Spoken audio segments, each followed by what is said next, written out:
I would like to quickly point out that John the Mouse Video has a large selection of videos from North and South America for your viewing pleasure. Don't forget to hit the subscribe button. Now let's get into the cheese of the matter.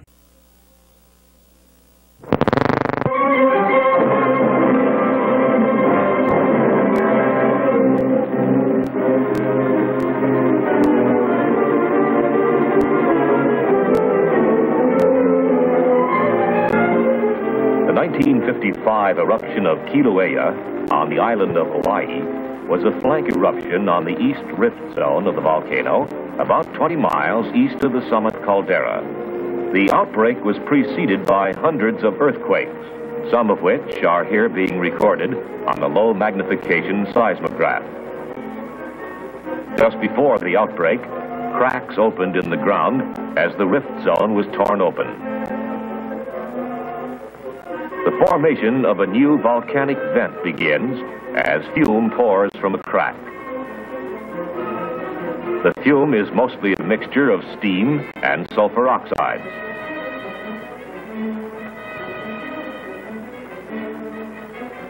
Finally, a slowly expanding bulb of viscous lava appears. This bulb is only 3 or 4 inches across. As activity continues, a small spatter cone is built at the vent. This one is about 10 feet high.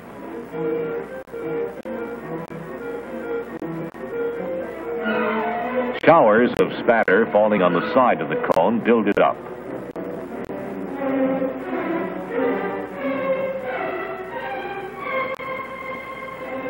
A closer view shows the rapidity with which the blobs of spatter striking the cone cool and darken.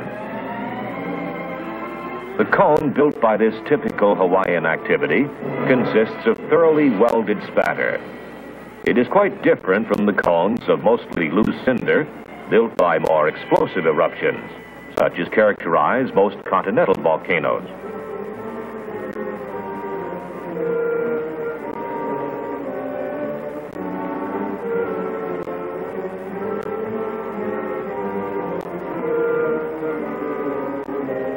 Here, a lava flow has buried a small vent, and gas from the vent is bursting its way through the overlying, rather viscous lava.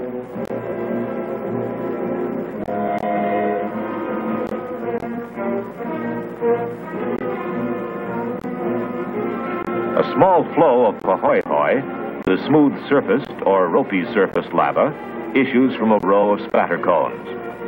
The flow is about a foot thick at the edge.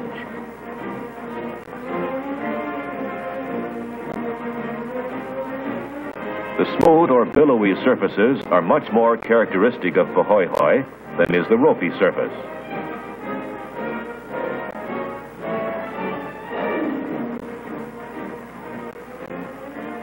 These views illustrate well the typical mode of advance of one common variety of pahoehoe flow.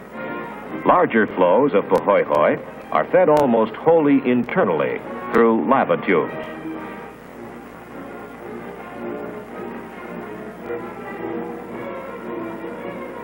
Here, the lava fountain at the vent has grown to a height of 250 feet.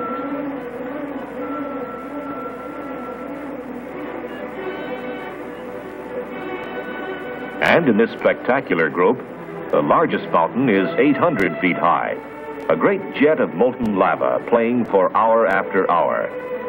During this period, the rate of lava extrusion was about 500,000 cubic yards per hour. The temperature in the core of this fountain, measured with an optical pyrometer, was between 1100 and 1120 degrees centigrade, or roughly 2,000 degrees Fahrenheit.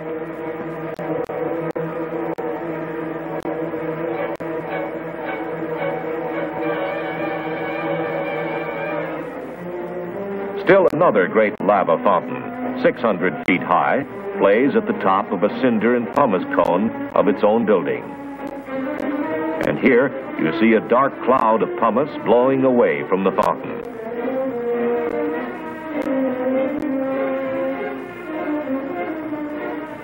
This close view of the fountain, taken from the top of the cone, shows well the manner in which these cones are built.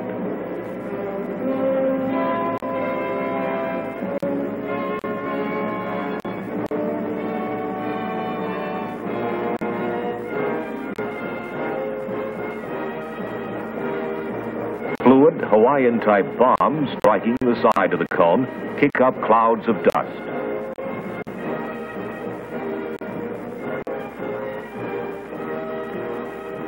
Here, you are looking from the air into the crater of an active cinder cone. From a gap in the cone wall, a lava river, 25 to 50 feet wide, leads seaward, feeding the wide black margins and active front of an aa flow.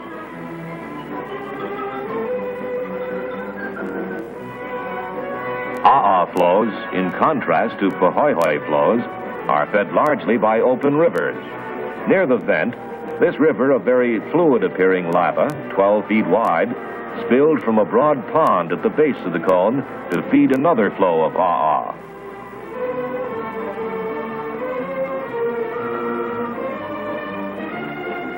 Although this lava appears very fluid, its viscosity actually is about 1,000 poises, or some 20,000 times that of water. Here, the river rushes down a slope of 30 degrees at a speed of about 35 miles an hour. On a gentler slope, it moves more slowly. A close view of the river. Again, the river plunges over a steep slope, dividing and reuniting like a braided river of water. The cascade is about 25 feet wide at the top.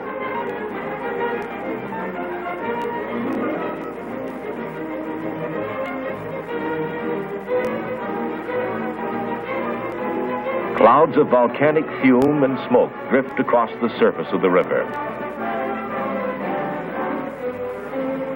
Aa is the type of lava characterized by a very rough, clinkery surface. This typical aa flow front is about 10 feet high. The flames result from burning of vegetation being buried by the flow.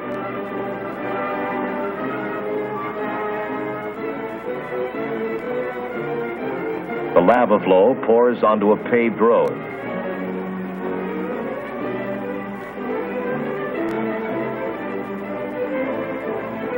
Here it plunges over an 8-foot road cut, making a miniature lava fall onto the road. Note the bright incandescence of the lava, even in daylight.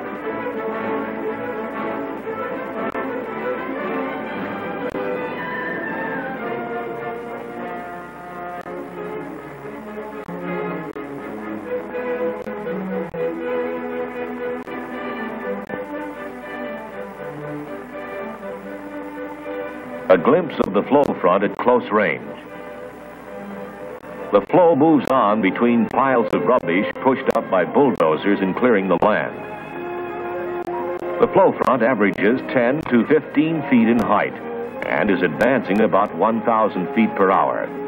It illustrates well the typical mode of advance of an aa flow. The flowage takes place in the internal, still mobile, pasty portion, visible here as the red part of the flow margin. The partly cool, black, clinkery surface portion of the flow is merely rafted along on the mobile portion beneath.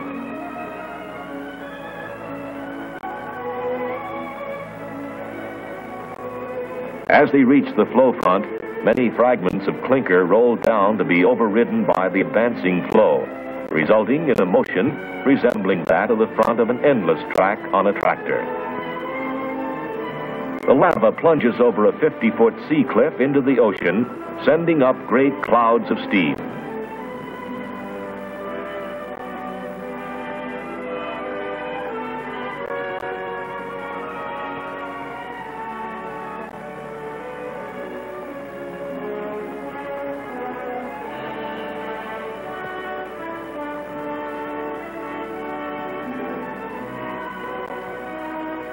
Here, you see the steaming flow front in the ocean.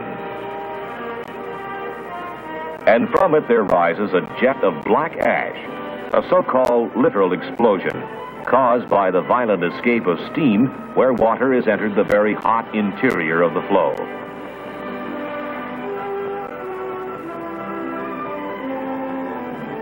Tails of steam follow the larger fragments. Much of the material is black sand-sized glassy ash that commonly washes up on shore to form black sand beaches.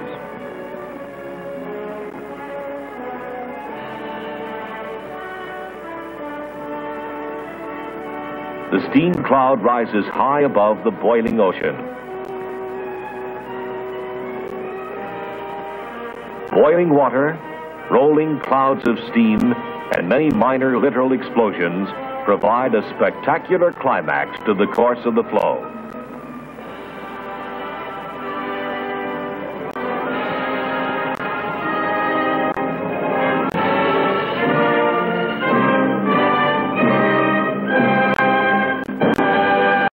John the Mouse travel map is available for Google Maps. It will help plan your route to the locations of your favorite videos. It is free to use. I have the link below. Please visit the playlist tab for videos that I have sorted for you. Don't forget to hit the subscribe button